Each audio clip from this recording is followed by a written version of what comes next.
Good morning, સ્વાગત છે તમારા બધાનું મસ્ત મજાના એક નવા વ્લોગમાં. તો જો ચા આપણે મૂકી દીધી છે અને રોટલીના બટકા જો આજે છે જમવામાં નહીં નાસ્તામાં છે.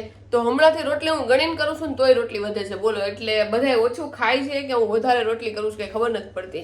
જો કે હું તો ગણીને જ કરું છું, પણ હમણાં શિયાળામાં તો વધારે ભૂખ લાગવી જોઈએ, એની જગ્યાએ ઓછી ભૂખ લાગે છે બધાને. લે તો જો 1 વાગી ગયો છે અને અમારું શૂટ છે અને કમ્પ્લીટ થઈ ગયું છે. અને આજનું શૂટ છે ને અમારા બાયધા વગર પતી ગયું છે. નકર હું ને નીરવ ગમે ત્યારે શૂટ કરતા હોય ને તો અમારે બે વચ્ચે છે ને આમ ઉગ્ર છે ને ટિંગ ટિંગ આમ બાંધવાનું તો થઈ જ જાય, પણ આજ અમે નથી બાંધ્યા. નકર દર વખતે કેવું થાય, નીરવ કેવું કે ખબર સ્ક્રિપ્ટ ઈ બોલે અને પછી મને એમ કે હવે બસ તું કે આ શૂટ કર નાખ, તો મને છે ને એવી રીતે યાદ ન રહે. હું પેલા વાંચું ને પછી જ મારા મગજમાં ઉતરે ને પછી જ હું બોલી શકું. પણ નીરવ ને એવું કે બસ હું બોલ્યો છું ને હવે તું બોલી જા, પણ આ વખતે એવું કઈ નથી થયું ને મસ્ત અમારું શૂટ કમ્પ્લીટ થઈ ગયું છે. અને વાગી ગયો છે 1 ને હવે જમવા જવું છે ને ફટાફટ. હવે ભૂખ લાગી છે, જમી આવી અને બાંધ્યા નથી તો નીરવ હવે બાંધશે ને. નીરવ તો બાજવાનું ગમે ત્યારે થઈ જાય ટિંગ ટિંગ ટુંગ ટુંગ ટુંગ. નીરવ ને છોકરા જેવું કરે, હમણાં નવું શીખે. નીરવ બતાવી બધાને આમ કરવાનું પછી કરવાનું. અચ્છા એ ઓલો હાથ. હા ઓકે, આવી રીતે 3 વાર મારવાનું. અને બીજું એને શીખવાડ્યું છે આમ અવાજ આવવો જોઈએ, પણ માન નથી આવતો. જો હા મામા હજી નથી આવ્યો.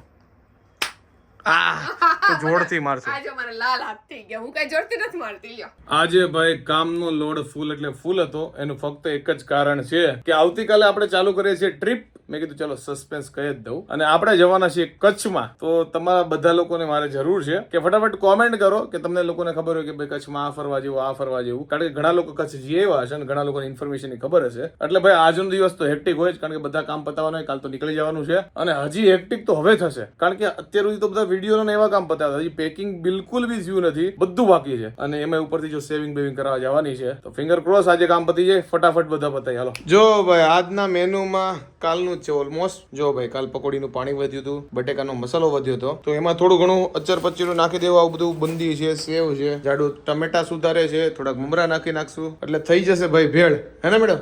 ટૂંકમાં ભેળનો પ્રોગ્રામ છે. અને મમ્મીની એકટાણા એટલે એને જમવા નથી, અને પપ્પા બપોરના દાળ ભાત ખાઈ લે. આજે મમ્મીને 11 છે એટલે એને કઈ ખાવાનું નથી. મેં આટલો મસાલો પડ્યો છે ને તો પૂરી તો કાલ બધી ખવાઈ ગઈ હતી, પૂરી કઈ વધી નહોતી. એટલે આ મસાલો છે ને તો મેં યુઝમાં આવી જાય આજના જ, એટલે ભેળ બનાવી નાખશું. ને બપોરના દાળ ભાત પડ્યા છે તો એ બધું ખાઈને અમે પેટ ભરી નાખશું. ઓકે, તો અત્યારે ફટાફટ ભેળ ખાઈ લે, પછી હું સેવિંગ કરાવવા જાઉં અને પછી થશે અમારું ફાઇનલી પેકિંગ ચાલુ. હે ને મેડમ? હા, ક્યાં જવાનું છે આપણે? સરપ્રાઈઝ ઓલરેડી કહી દીધું. કહી દીધું. કચ્છ જવાનું છે. કચ્છ જવાનું છે ને? ડીજે ન જવાનું જોજે. મને નથી ખબર, તને ખબર હોય ગાડી તું હકાવવાનો હોય. કચ્છ જવાનું છે. અને ખબર નહીં નીરવ એક પ્લાન કર્યો હોય, પાયલે સરપ્રાઈઝ આ બોલે ટિકિટ કરાવી નાખી હોય. ઘડીક વાર મેં હાઈકું હોત ને તો આમાં કહેત કે તમને આગલા બ્લોગમાં કહું ને આમ કહું.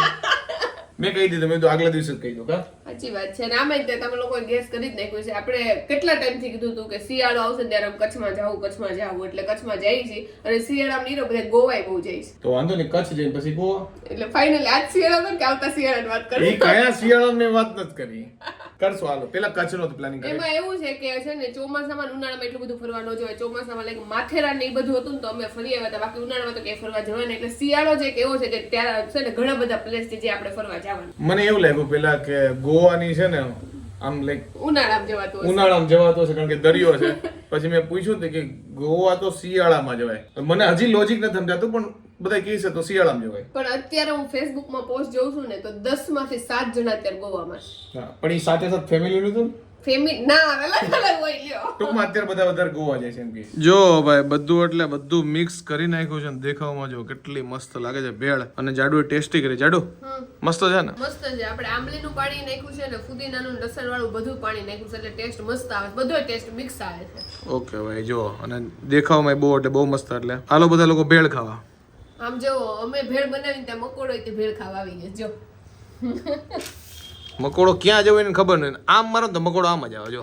જો ભાઈ ચાલુ ભેળમાં અત્યારે ટમેટાનું એડોન ચાલે છે. જાડુ જો એક એક કરીને ટમેટા અંદર નાખે છે, કારણ કે ટમેટા વધારે હોય મજા આવે. અને ભેળના આ સ્પેશિયાલિટી તો છે જ. અને આ છે જો મમ્મી તમને ભેળ બહુ ભાવે ને? બહુ ભાવે સ્પેશિયલ. સ્પેશિયલ.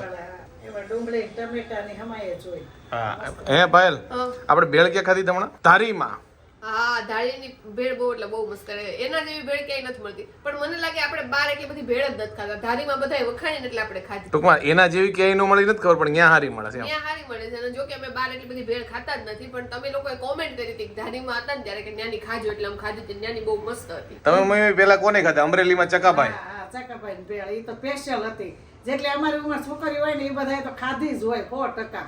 એ વાત હતી. અને હજી તો એને તો હવે તો મોટો પાયો થઈ ગયું, હોટલ જેવું કરી નાખ્યું છે. અને મસ્ત ભેળ તો ઈ બાજુની બહુ સરસ જ હોય. જો ભાઈ હમણાં હું બહાર ગયો તો દાઢી કરવા માટે, તો જો અહીંયાથી પેરાસિટામોલ લઈને આવ્યો, તાવ માટે કામ લાગે. આ છે માથાની ડેમ્પી અને આ વેસલિન લઈને આવ્યો ભાઈ લીપ માટે. જો ભાઈ બધો એટલે બધો સામાન કાઢ્યો છે અને ઓલમોસ્ટ અમારું પેકિંગ ડન થઈ ગયું છે. જો કે આ અમે નથી લઈ જવાનું, આ તો સાઈડમાં મૂકવાનું છે. આ જાડુની સુટકેસ છે, આ મારી છે, આમાં બધી વસ્તુ નાખી દીધી. હેર ડ્રાય ને બધું પેક કરવાનું છે. કાલ સવારે કપડાં પહેરવાના છે. જાડુ હવે કઈ બાકી હોય તો બોલો. નીરવનું બધું પેકિંગ થઈ ગયું છે, મારા ખાલી કપડા પેકિંગ થયા છે, બાકી બધી એસેસરીઝ ને એ બધી વસ્તુ લેવાનું ને એ બધી વસ્તુ બાકી છે. તો હમણાં આપણે ઈ ભરી દઈએ.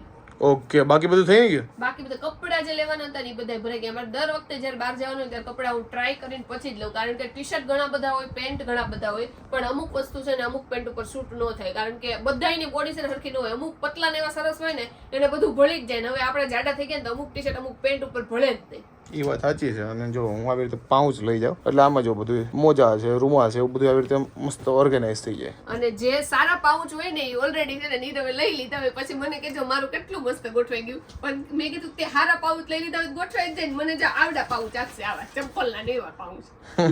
એ ચપ્પલના પાઉચ નથી. જો આમાં મારી હેરની બધી પ્રોડક્ટ આવી ગઈ છે. તો આમાં બધી નીરવની હેરની પ્રોડક્ટ છે, પછી આમાં બધી મેડિસિન નીરવે નાખી દીધી છે, ને આમાં એની બધી વસ્તુ નાખી દીધી છે. તો જો નીરવના બધું કમ્પ્લીટ થઈ ગયું. આ બધા પાઉચ હોય ને તો કામ લાગે. જો મીન્સ કે જાડા ઉલટી કાંઈ બી થયું હોય ને તમારે, ઇવન તમારે મચ્છરાની દવા જોતી હોય, પછી બીજું શું જોતું હોય જાડું, ઘણું બધું આમાં છે. ઉલટી થતી હોય, માથું દુખતું હોય, તાવ જેવું લાગતું હોય, શરદી ઉધરસ ગમે એ થાય તો બધી દવા જો આપણે હારે લઈ જઈએ. તો હજી 10 વાગ્યામાં 10 મિનિટની વાર છે અને આજે મેન જાડું વહેલા પેકિંગ ચાલુ કર્યું હતું અને ફાઇનલી કપડાં બપડાનું જે બી સુટકેસ લઈ જવાનું છે એ બધું પૂરું થઈ ગયું છે. હવે મારા ઇલેક્ટ્રોનિક ને એ બધું ખાલી પેકિંગ બાકી બધું પૂરું. તો વાગી ગયા છે રાતના 11 અને જો ભાઈ આજે હું એકલો એન્ડિંગ લેવાનો હતો. પરાણે મારા એવી છે કે હું એન્ડિંગમાં આવીશ. મેં તું એકલી એન્ડિંગ લઈ લઈ કે નહીં, આપણે બે હારે જ લઈએ. હારે લેવાનું કઈ કારણ? હારે લેવાનું નહીં, મેં નકર છે ને ઓલવેઝ મેં નાઇટ ડ્રેસ પહેરી લીધો હોય. આજ મેં નાઇટ ડ્રેસ નહોતો પહેર્યો એટલે મેં કીધું કે હું એન્ડિંગ લઉં, તો કે તું એકલી લઈ લે. મેં તમારે એકલી નહીં નથી લેવું અને તારે એકલા નહીં નથી લેવું, એટલે હું એન્ડિંગમાં આવી છું. એટલે કે હું મરીશ તું મરીશ, સાથે મરીશ એવું. આ તો એવું જ હોય ને, લગ્ન કર્યા એટલે બેન હારે જીવવાનું ને હારે જ મરવાનું હોય. લ્યો જીવવાનું નું આવે, મરવાનું જ આવે. લગ્ન કર્યા હારે મરવાનું. તને એવું લાગતું? મને તો એવું નથી લાગતું. એમ નહીં, લગ્ન પછી તો જિંદગી ક્યાં છે? લગ્ન પછી તો ખાલી આમ મરવાનો જ વાતો આવે છે. અમુક નું કેટલું સારું છે, લગ્ન પછી જો એને થેલા પેક ન કરવા પડે, થેલા મેં પેક કરી દીધા, જમવાનું તૈયાર મળી જાય અને જે કે ઈ વસ્તુ બનાવી દઉં, નવી નવી વસ્તુ બનાવી દઉં, તોય તે કે મરવાનું છે. આટલું સારું તો જીવન છે. આથી બધું કેવું હોય, બહાર જવું હોય, રાતે બહાર જવું હોય તો નીરવ જેટલી છૂટછાટ કોઈને નથી, પણ તોય એને બસ પાયલનું ઓલું કરવું છે. આટલું બધું જો કમ્પ્લીટ હોય તો હું ખુશ ન હતો. તે ખુશ છો ને એટલે જેટલો વજન હોય તો નતર એટલો વજન ન હોય તો દુબળા પતલા પડી જાય. હું ડિપ્રેશનમાં મારો વજન વધી એવું છે. લ્યો મારો લાઈફ તમને લાગે સ્માઈલ પાછળ કેટલું ડિપ્રેશનમાં છું. બસ હવે તું રહેવા દે, ડિપ્રેશનની વાતો તું રહેવા દે. કાંઈ વાંધો નહીં. અને કચ્છ જવાની બધી તૈયારી થઈ ગઈ છે. કાલ સવારે ઉપડવાનું છે. જાડુ દર વખતે ટ્રીપ પેલા હું કેટલો એક્સાઇટેડ હોય. આ કચ્છની ટ્રીપ પેલા છે ને હું સેજ 1% બી એક્સાઇટેડ નથી, પણ મને ખબર છે જ્યારે પહેલો દિવસ ટ્રીપનો હશે ને પછી મારા એનર્જી આવી જાય, કારણ કે મને ઘરથી બહાર નીકળવું હોય અને બહારથી ઘરમાં હોય ને દિવસ મારા માટે અઘરો છે. પણ મને લાગે આપણે હમણાં કેટલા ટાઈમથી ટ્રીપ નથી કરી. છેલ્લી આપણે મહારાષ્ટ્ર અને માથેરાનની ફરવાની ટ્રીપ જ કરી હતી. એના પછી આપણે કે એવી રીતે ટ્રીપમાં બહાર નથી ગયા, એટલે ઘણો ટાઈમ થઈ ગયો. એટલે ટ્રીપમાં જવાની મને એવું લાગે કે આપણે ઘરેથી બહાર નીકળે એટલે એવું લાગે ના ના ઘરમાં જ રહેવું છે. અને મને એવું લાગે કે અત્યારે શિયાળામાં ઠંડુ વાતાવરણ છે ને એટલે એમ થાય કે ગોદરું ઓઢીને બસ બેડમાં પડ્યા જ રહી. તું પેલી મહારાષ્ટ્ર ને મહાબલેશ્વર બે અલગ અલગ રાજ્ય ગણતું. એટલે એ લોકો સમજી ગયા માથેરાન ને મહાબલેશ્વર ને ત્રીજું કયું પ્લેસ હતું એ તો તું કઈ નો કેતો સમજી જાય. લાગે બસ મને ખબર હોય બધા સ્માર્ટ છે એટલે સમજી જાય. મારું કેવું છે કે ટૂંકમાં ઘરેથી બહાર નીકળવું હોય ને તો લાઈક પેલા મજા નો આવે, પણ એકવાર હું ટ્રીપમાં ચડી ગયો પછી મને ઘરે આવવાનું ન મજા આવે. પણ જયારે ઘરે આવવાનો દિવસ હતો ત્યારે મને થાય યાર પૂરી. તો કાંઈ વાંધો નહીં, આજનો વ્લોગ છે ને અહીંયા એન્ડ કરી લઈએ અને આવતીકાલથી તમને ધમાકેદાર કચ્છના વ્લોગ જોવા મળશે. અને આજે મેં વ્લોગમાં કીધું એ મુજબ કે ત્યાં ક્યાં ક્યાં જગ્યા છે સારી ફરવાની, બધા લોકો કોમેન્ટ કરો, અમને બી ઈઝી રહે. જાડુ તાર કઈ કેવું છે? અને ફૂડ ક્યાંનું સારું છે ને એ તો મસ્ટ કોમેન્ટ કરી દેજો, એટલે અમે બધું જે ફૂડ મસ્ત મસ્ત હોય ને ટ્રાય કરી લઈએ. કચ્છમાં જઈશ તો કચ્છની દાબેલી પ્રખ્યાત છે, એટલે દાબેલી તો આપણે ખાવાની. એટલે અમે જે રૂટમાં આવતા એ રૂટમાં છે ને કયું ટૂંકમાં પ્રખ્યાત છે ફટાફટ કોમેન્ટ કરો, એટલે અમે મેક્સિમમ વસ્તુ ટ્રાય કરવાની કોશિશ કરશું. ટ્રાય ને કોશિશ સેમ ન થાય. કોશિશ કરવાની ટ્રાય કરશું, ટ્રાય કરશું, કોશિશ કરશું. તો મળે નેક્સ્ટ વિડીયો, ત્યાં સુધી બાય. તો આઈ હોપ કે તમને અમારો આજનો વ્લોગ બહુ ગમ્યો છે. ગમે તો લાઈક કરો, મસ્ત મજાની કોમેન્ટ કરો, મારી YouTube ચેનલને સબસ્ક્રાઇબ કરો અને ફેસબુકમાં જોતા હોય તમને ફોલો કરવાનું ભૂલતા નહીં. તો મળીએ નવા વ્લોગ સાથે કાલે. ત્યાં સુધી બાય. સારંગે પહોંચાડો જોઈએ કચ્છમાં. તો મળે નેક્સ્ટ વિડીયો, ત્યાં સુધી બાય.